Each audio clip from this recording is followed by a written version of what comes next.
Les momies. Qui n'a pas été fasciné, ou au moins curieux, de ces cadavres si parfaitement conservés depuis des milliers d'années? En fait, cette passion pour les momies, et pas seulement pour elles, mais pour tout ce qui est égyptien, est née de l'échec de l'expédition de Napoléon en Égypte en 1798. J'ai fait une vidéo dessus, et je vous mets le lien en description. Un engouement pour tout ce qui touche à cette culture s'est donc accru, au point qu'au XIXe siècle, de nombreux jeunes aristocrates qui se rendaient en Égypte revenaient avec une momie en souvenir, qui devenait la cerise sur le gâteau de toute leur soirée, puisqu'elles étaient déballées sous les yeux hypnotisés des convives. Nous évoquerons ce sujet, mais ce qui va nous intéresser vraiment dans cette vidéo, c'est la raison même de la pratique de la momification, ainsi que la manière dont elle se déroulait dans l'Égypte antique. Bon visionnage.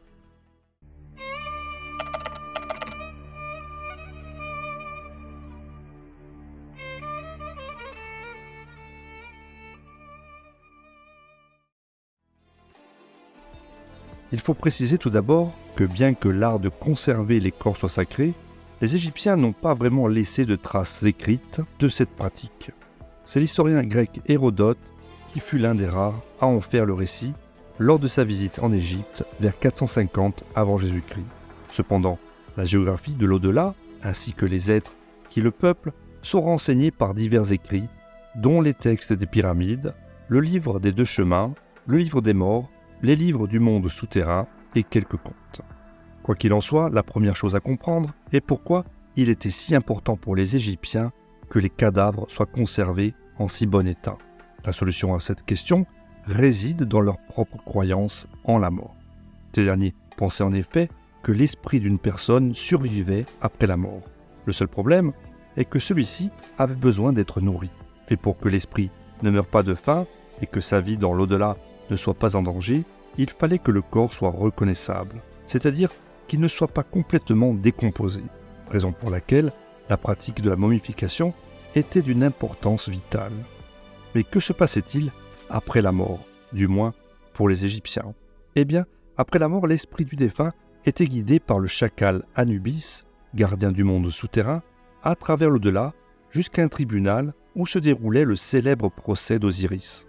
C'est là que l'on décidait si la personne était digne de vivre éternellement au paradis, également connu sous le nom des champs d'Ialou, ou bien champs des roseaux, une sorte de paradis champêtre qui pourrait être l'une des origines possibles de la légende des Champs-Élysées grecs. Quoi qu'il en soit, pour surmonter les obstacles de l'épreuve qui attendaient les défunts, il y avait le fameux livre des morts, une série de formules magiques que les Égyptiens emportaient avec eux dans la tombe. Parmi tous ces sortilèges, l'un d'entre eux indiquait comment le défunt devait s'adresser à chacun des 42 dieux qui présideraient le procès. Cette information était d'une importance capitale car les Égyptiens pensaient qu'elle leur permettrait de passer l'épreuve avec succès. Après s'être adressé nommément à chacun des juges, le défunt devait plaider non coupable des 42 fautes commises, tandis que son cœur était pesé dans la balance devant la déesse de la vérité, Maat. Le chacal Anubis surveillait la balance, tandis que le dieu Thoth, au corps d'homme et à la tête d'Ibis, écrivait les réponses. Idéalement, la balance devait rester en équilibre, car cela signifiait que le défunt avait mené une vie exemplaire. Cependant, celui qui prenait la décision finale et prononçait la sentence était Osiris, père d'Horus. Si la sentence était favorable, le défunt vivait éternellement au paradis. Mais si elle était négative, le monstre Amout, une créature ayant une tête de crocodile, un corps de lion et des pattes d'hippopotame, dévorait le cœur chargé de péché et le défunt cessait d'exister à jamais. Une fois l'immortalité accordée, un masque d'or placé sur son visage lui garantissait la vie éternelle. Comme on le voit, il était de la plus haute importance pour eux que leur visage et les autres parties de leur corps soient préservés le mieux possible. C'était leur assurance contre l'oubli, pourrait-on dire. Dans un premier temps, les corps ont été enterrés dans des tombes peu profondes dans le désert. Grâce au sable chaud, l'humidité est éliminée et la décomposition évitée. Mais peu à peu, la technique a dû être perfectionnée avec la complexité croissante des cérémonies. Il ne suffisait pas de placer les cadavres dans des chambres profondes, car sans le sable chaud du désert, les corps finissaient bel et bien par se décomposer. C'est ainsi qu'est née cette technique efficace de momification pour laquelle un Égyptien moyen pouvait dépenser jusqu'à 2 mois de salaire. Une somme conséquente, mais qui valait la chandelle, surtout quand on connaissait les dangers qui attendaient les morts dans l'au-delà.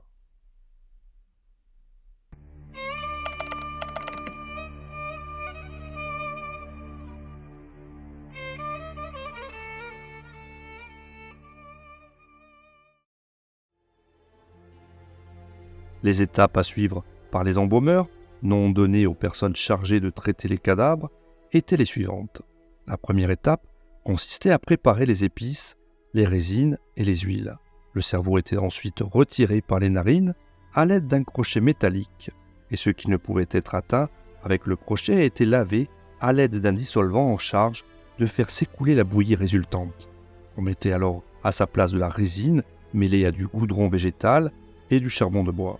L'étape suivante consistait à pratiquer une incision dans l'abdomen pour retirer une série d'organes internes. Les poumons, le foie, l'estomac et les intestins, ce qui devait être fait rapidement afin qu'ils ne se décomposent pas en raison de leur forte teneur en eau. Un à un, les organes étaient momifiés séparément, puis disséqués, soigneusement lavés et oints d'huile et de résine, avant d'être enveloppés dans du lin et placés dans les 4 vases canopes rituels, qui portaient des inscriptions dédiées aux dieux, à qui l'on demandait de les protéger. Le premier doute qui peut surgir est de savoir ce qu'il est advenu du cœur, puisque, comme nous l'avons dit, il joue un rôle fondamental dans le jugement d'Osiris. Dans ce cas, était-il traité comme les autres organes ? Eh bien, il s'avère qu'il subissait un sort différent des autres parties du corps humain, précisément en raison de son caractère bien particulier. Le cœur était en effet considéré comme la source de la sagesse. C'est pourquoi il était pesé devant la déesse de la vérité lors du procès. Il était donc logiquement conservé à sa place. Le corps était par la suite recouvert de natron, un conservateur naturel qui extrayait l'humidité des tissus pendant 40 jours. Au bout de ces 40 jours, le natron était enlevé, le corps était oint d'huile et recouvert d'un tissu, généralement un drap de lin, tissu utilisé pour l'habillement ou confectionné spécifiquement pour l'occasion, et ce afin d'éviter que le corps ne se déforme. La pose du lin, sous forme de bandelettes, commençait par les extrémités pour remonter vers la racine des membres. Le corps se retrouvait ainsi emmailloté dans son intégralité avec souvent 7 enveloppes d'étoffes successives. À noter que certaines momies avaient un linceul, mais pas de bandelettes. D'autres au contraire, des bandelettes, mais pas de linceul. Quoi qu'il en soit, il fallait une quinzaine de jours pour recouvrir entièrement le corps et une grande quantité de tissu était utilisée. Entre les bandages étaient placées des amulettes, dont le nombre variait selon les momies, et qui pouvaient être des représentations des dieux ou des symboles d'éternité et de force. La plus importante était celle en forme de scarabée, le plus souvent de couleur verte, placée juste au-dessus du cœur et représentant la renaissance. Sa fonction première était d'éviter que cet organe ne trahisse le défunt le jour du jugement. À la toute fin du processus, on entourait alors la momie d'un suaire et après une ultime personnalisation, comme un portrait stylisé sur le linceul, la pose d'un masque funéraire ou bien le portrait sur planche, on la plaçait dans un réceptacle, sarcophage, cercueil, natte, armoire à momie, voire même des jarres, des boîtes ou bien des paniers. Une étiquette en bois inscrite, attachée à la momie, à l'époque romaine, servait à identifier le corps parmi les dizaines entassées lors des inhumations collectives ou à éviter que des fausses momies soient rendues aux familles. Quoi qu'il en soit, on s'aperçoit en suivant les différentes étapes de ce long procédé que la momification demandait un véritable savoir-faire ainsi qu'une grande application de ces techniciens, à savoir les embaumeurs. Cependant, cela ne sera pas toujours le cas, puisqu'à partir du 1er millénaire avant notre ère, la généralisation de la momification s'accompagnera désormais d'une régression des soins prophylactiques, tels que l'éviscération, qui sera incomplète, de même que la déshydratation du corps, ou bien son rembourrage plutôt grossier. Une régression qui, paradoxalement, s'accompagnera d'une augmentation des soins externes, à l'image de l'emmaillotement et du bandelettage.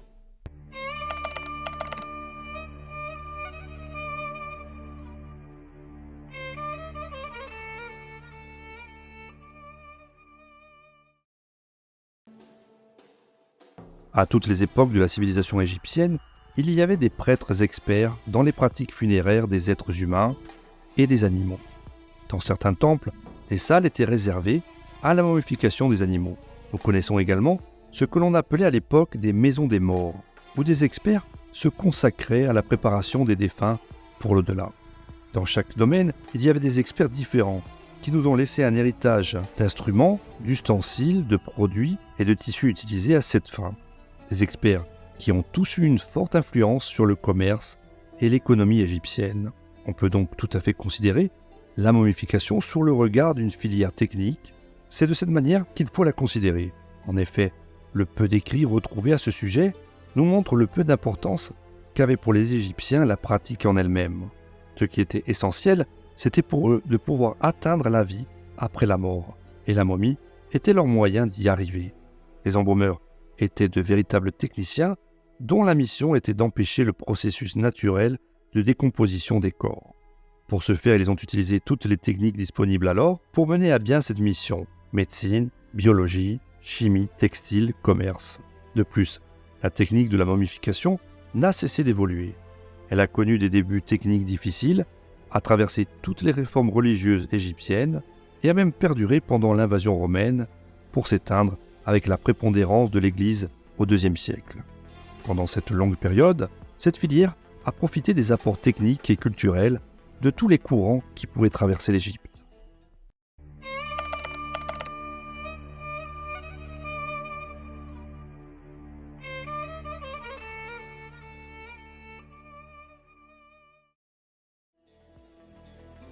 Les animaux momifiés occupaient de grands espaces dans les enceintes funéraires dédiées exclusivement à leur culte et à leur inhumation.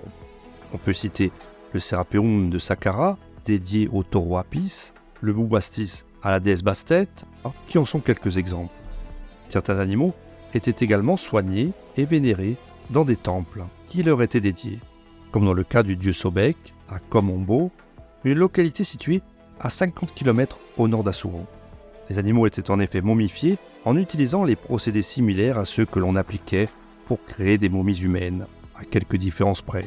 À noter que presque toutes les espèces animales étaient momifiées.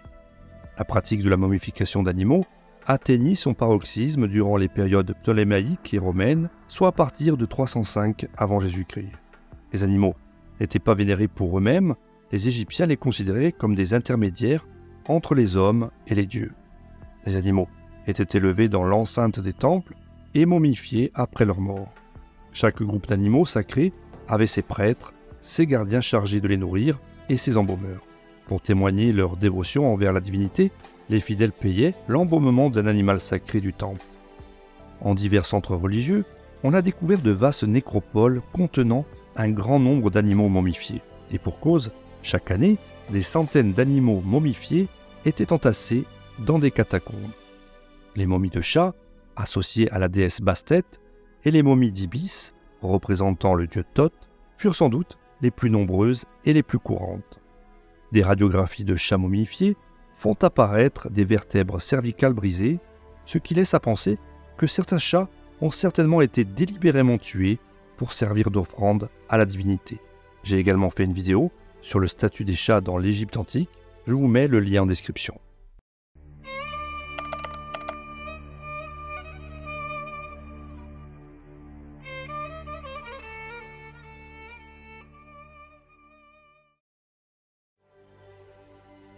Comme je l'ai précisé en début de vidéo, l'intérêt pour les momies a véritablement explosé au XIXe siècle. Cependant, cette obsession des morts de l'Égypte ancienne avait en fait déjà débuté au Moyen Âge. Au XIIe siècle par exemple, les apothicaires broyaient des restes humains sur les rives du Nil, persuadés qu'ils possédaient des propriétés médicinales d'un autre monde. L'idée s'est tellement répandue que les momies ont été prescrites comme médicaments pendant les 500 années qui ont suivi. Tout le monde n'avait pas une confiance absolue dans les propriétés de ce produit. À l'époque, il y avait aussi des sceptiques, comme le docteur Guy de La Fontaine, un médecin du XVIe siècle, contemporain du célèbre Ambroise Paré, qui doutait de l'utilité de la momie en médecine, d'autant plus qu'il avait été témoin de fausses momies fabriquées à partir de paysans morts de la peste ou bien de la lèpre lors de son voyage à Alexandrie en 1564. Il faut dire que les faux illustrent un point important. Il y avait en effet une demande constante de cadavres à utiliser en médecine, et l'offre de vraies momies égyptiennes ne pouvait pas la satisfaire. Raison pour laquelle les apothicaires et les herboristes ont continué à distribuer ces médicaments jusqu'au XVIIIe siècle. La croyance selon laquelle les momies pouvaient guérir les maladies a conduit les gens pendant des siècles à ingérer quelque chose qui avait, paraît-il, selon les témoignages de l'époque, un goût horrible. Cela peut nous paraître ridicule de nos jours, mais dans un monde sans antibiotiques, les médecins prescrivaient tout simplement des crânes, des os et de la chair broyée pour tout traiter, des maux de tête à la réduction des gonflements en passant par la guérison de la peste. Comme Guy de La Fontaine, d'autres médecins ne pensaient pas non plus que les vieilles momies séchées constituaient le meilleur remède. En fait, beaucoup d'entre eux pensaient qu'il était bien mieux d'utiliser de la chair et du sang frais, car ils avaient une vitalité que les morts n'avaient pas. Ainsi, le roi Charles II d'Angleterre, par exemple, prit au cours de sa vie des médicaments à base de crâne humain après une crise d'épilepsie. Une pratique médicale qui dura au moins jusqu'en 1909, certains médecins spécialistes continuant à utiliser des crânes pour traiter des maladies neurologiques. Il y avait également une logique à l'époque afin de justifier les traitements à base de momies administrés justement à des souverains. En effet, pour les médecins de l'époque, manger des corps embaumés semblait être une médecine appropriée pour la royauté, car ces derniers affirmaient que la momie était fabriquée à partir de pharaons. La royauté mangeait donc la royauté. Logique, somme toute imparable. Cependant, et fort heureusement, au XIXe siècle, plus personne ne mise sur ce type de produit, même si les restes de l'Égypte ancienne continuent de susciter un grand intérêt dans la société victorienne en Angleterre, qui organise des soirées privées où l'on déballe carrément des cadavres égyptiens dans le but de se divertir.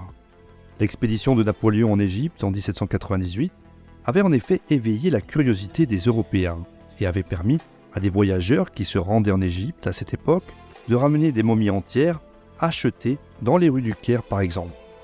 Les premiers événements de ce type avaient un semblant de respectabilité médicale, dirons-nous. Ainsi, en 1834, le chirurgien Thomas Pettigrew déballa une momie au Royal College of Surgeons. À l'époque, les autopsies et les opérations étaient pratiquées en public, de sorte que l'acte n'était pas vraiment inhabituel. Peu de temps après, tout change subitement. Les momies ne représentent plus aucun intérêt médical. Seul le frisson de l'inconnu demeure. De ce fait, l'hôte d'un dîner qui souhaitait divertir ses invités en déshabillant un corps embaumé montrait ainsi qu'il était assez riche pour avoir une vraie momie à présenter à ses convives. L'excitation de voir la chair séchée et les os sous les bandages faisait affluer les gens à ces rassemblements, que ce soit dans une maison privée ou bien au siège d'une société savante. Les festivités ont toutefois pris fin au début du XXe siècle, lorsque la destruction inévitable des vestiges archéologiques a été considérée comme un acte répréhensible. Aujourd'hui, le marché noir des antiquités de contrebande, y compris les momies, représente environ 2,8 milliards d'euros. Désormais, aucun archéologue sérieux ne déballerait une momie, de même aucun médecin ne suggérerait d'en manger une. Mais l'attrait des vestiges de l'Égypte ancienne, lui, est toujours aussi fort, raison pour laquelle les momies sont toujours à vendre, toujours exploitées et toujours une marchandise. Et ça n'est malheureusement pas près de changer.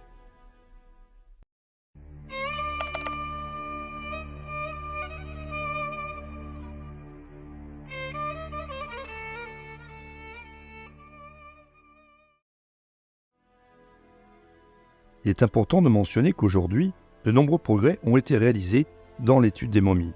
Autrefois, déterrer une momie signifiait la détruire, et il n'existait pas d'outils suffisamment perfectionnés pour les analyser et éviter qu'elles ne s'abîment, puisque les rayons X, par exemple, ne permettaient de voir que leur squelette. Mais grâce à la technologie d'imagerie médicale, nommée tomodensitométrie, en anglais CT scan, il est désormais possible de les analyser en profondeur, d'établir dans de nombreux cas la cause possible du décès, mais surtout, et c'est le plus important, d'obtenir des informations extrêmement précises sur une civilisation qui continue encore de nos jours de nous étonner à chaque nouvelle découverte. Voilà, cette vidéo est à présent terminée, j'espère que vous l'aurez appréciée. Dans ce cas, n'hésitez pas à mettre un pouce vers le haut et à la partager. Et si vous voulez soutenir mon travail en effectuant un don, vous avez à votre disposition la plateforme Tipeee ou bien le bouton Merci situé sur l'ensemble des vidéos. En attendant, on se retrouve très prochainement pour pour un nouveau documentaire sur Hérodoc la chaîne Histoire, ou bien à tout de suite si vous souhaitez visionner une autre vidéo de la chaîne.